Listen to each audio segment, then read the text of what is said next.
Hello दोस्तों, विद्यांगन academy में आपका स्वागत है। आज जो टॉपिक चलेगा वो भारतीय राज्य व्यवस्था का संवैधानिक विकास का एक महत्वपूर्ण टॉपिक है, जिसका नाम है भारत परिषद अधिनियम 1858।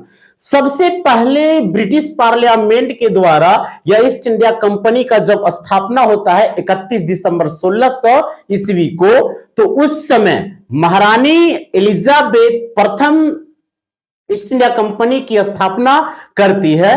तब से लेकर ब्रिटिश पार्लियामेंट का अधिनियम 1858 तक ईस्ट इंडिया कंपनी का व्यापार और राजनीतिक एकाधिकार स्थापित रहता है। लेकिन इस अधिनियम के तहत ब्रिटिश ताज का शासन आ जाता है। किसका आ जाता है? ब्रिटिश ताज का। ईस्ट इंडिया कंपनी का शासन समाप्त हो जाता है और ब्रिटिश ताज का शासन भारत के भूमि पर प्रारंभ होता है। तो सबसे पहले आप संवैधानिक विकास का पहला चरण देखेंगे तो रेगुलेटिंग एक्ट 1773, इसके बाद पिट्स इंडिया एक्ट 1784 और 1786 का अधिनियम, 1793 का प्रथम चार्टर एक्ट, 1813 का चार्टर एक्ट, 1833 का चार्टर एक्ट, इसके बाद आता है 1853 का चार्टर एक्ट, जो विस्तार से बता चुके हैं। इसका लिंक डिस्क्रिप्शन में दे देंगे, आप यहां जाकर देख सकते हैं। तो देखिए, आज का जो टॉपिक है वो भारत परिषद अधिनियम 1858, जो ईस्ट इंडिया कंपनी के अधीन नहीं, ब्रिटिश पार्लियामेंट ने ईस्ट इंडिया कंपनी को अपने अधीन कर लिए, अर्थात ब्रिटिश सम्राट के अधीन कर लिए। किस एक्ट के तहत? तो भारत परिषद अधिनियम 1858 के तहत। तो 1858 के समय ब्रिटेन के महारानी कौन थी, यह भी प्रश्न बनता है। तो ये महारानी विक्टोरिया। तो महारानी विक्टोरिया महारानी थी कहां का? ब्रिटेन का। कब? तो ये भारत परिषद अधिनियम 1858 के समय में। और ब्रिटेन के तत्कालिक प्रधानमंत्री कौन थे? तो लॉर्ड डर्बी थे। कौन थे? Lord derby. ये भी याद रखिएगा, लॉर्ड डर्बी 1858 के तत्कालीन प्रधानमंत्री ब्रिटेन के थे। ठीक है। और उस समय भारत का वायसराय कौन थे? तो भारत का जो वायसराय बने इसी अधिनियम के तहत, वो कौन बने? Lord Canning. और इसके पहले लॉर्ड कैनिंग थे ईस्ट इंडिया कंपनी का गवर्नर जनरल। तो ईस्ट इंडिया कंपनी का गवर्नर जनरल कौन बने? तो लॉर्ड कैनिंग। और इस अधिनियम के तहत, भारत परिषद अधिनियम 1858 के तहत, लॉर्ड कैनिंग को ही वायसराय बनाया गया। ठीक है।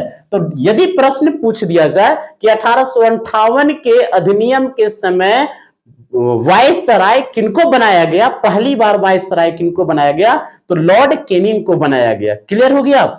मुख्य उद्देश्य, किसका मुख्य उद्देश्य? तो भारत परिषद अधिनियम 1858 का मुख्य उद्देश्य क्या था? तो मुख्य उद्देश्य था भारत में ब्रिटिश पार्लियामेंट का प्रत्यक्ष शासन स्थापित करना। यानी कहां? भारत में। जहां जहां भारतीय क्षेत्र में ईस्ट इंडिया कंपनी का एकाधिकार क्षेत्र था, उस क्षेत्र को अब ब्रिटिश साम्राज्य के अधीन करने के लिए यह अधिनियम लाया गया। और इस अधिनियम के तहत ही क्या इसका मुख्य उद्देश्य माना गया? तो भारत में ब्रिटिश पार्लियामेंट का प्रत्यक्ष शासन स्थापित करना। इसके पहले ईस्ट इंडिया कंपनी का शासन था, लेकिन इस पर नियंत्रण रेगुलेटिंग एक्ट से ही ब्रिटिश पार्लियामेंट के द्वारा लगाता चला गया। ठीक है। आगे चलते हैं। तो 1858 का जो एक्ट आया, इस एक्ट में ईस्ट इंडिया कंपनी का जो बॉडी थी, निदेशक मंडल यानी बोर्ड ऑफ डायरेक्टर्स, और ये ब्रिटिश ताज का बॉडी थी जिसका नाम था बोर्ड ऑफ कंट्रोल। तो ये दोनों को समाप्त कर दिया। ठीक है। निदेशक मंडल और नियंत्रक मंडल, जो पिट्स इंडिया एक्ट में गठन किया गया था, इसे समाप्त कर दिया गया। किस एक्ट के तहत समाप्त किया गया? तो भारत परिषद अधिनियम 1858 के तहत निर्देशक मंडल और नियंत्रक मंडल दोनों को समाप्त कर दिया गया, क्योंकि निदेशक मंडल व्यापारिक मामले को देखरेख करते थे और नियंत्रक मंडल जो थे राजनैतिक गतिविधियों को देखरेख करते थे और ब्रिटिश पार्लियामेंट के प्रति जवाबदेह थे, जो ब्रिटिश ताज के द्वारा नियुक्ति यहां के सदस्यों को किया जाता था। ठीक है, अब देखिए इस एक्ट के तहत निदेशक मंडल और नियंत्रक मंडल को समाप्त कर क्या किया गया, तो भारत में प्रथम सचिव, भारत सचिव का गठन किया गया पद का।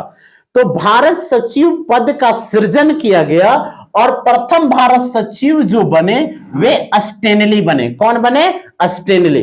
तो डायरेक्ट प्रश्न पूछता है कि भारत परिषद अधिनियम 1858 के तहत भारत का प्रथम सचिव कौन बने? तो स्टेनली बने। ये भी याद रखिएगा क्योंकि यहां से भी प्रश्न पूछे गए हैं। ठीक है, और वायसराय को क्या अधिकार मिला? तो वायसराय का पद सृजन हुआ। पहले गवर्नर जनरल हुआ करता था, लेकिन ताज के अधीन शासन आने पर गवर्नर जनरल में ही वायसराय का पद निहित किया गया। तो गवर्नर जनरल और वायसराय में क्या अंतर था?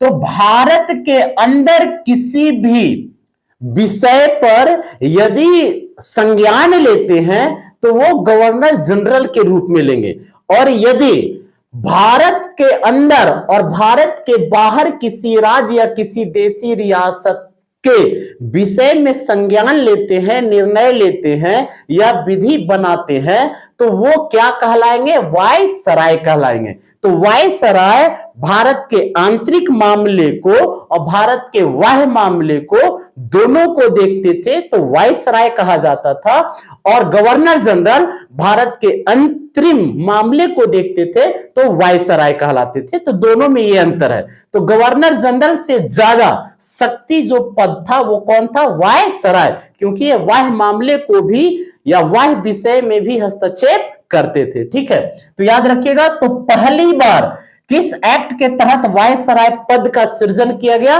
तो 1858 के एक्ट के तहत वायसराय पद का सृजन किया गया, और पहला वायसराय कौन बने? लॉर्ड कैनिंग ही बने, जो पहले क्या थे? गवर्नर जनरल थे भारत का। ठीक है, तो भारत का अंतिम गवर्नर जनरल लॉर्ड कैनिंग और प्रथम वायसराय लॉर्ड कैनिंग बने, ये भी याद रखिएगा। ठीक है, इनको जिम्मेदारी क्या दिया गया वायसराय को?